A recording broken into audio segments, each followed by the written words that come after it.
Supercars are supposed to have noisy brakes.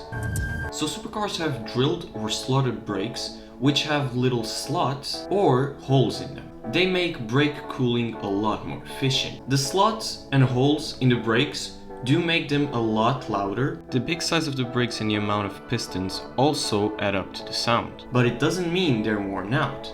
A lot of people don't understand when some supercars pull up on them and they do so much noise braking, doesn't mean they have worn out brakes and that they don't care about their car. No, it means they have the best kind of brakes which bring out a better performance and cooling out of the car.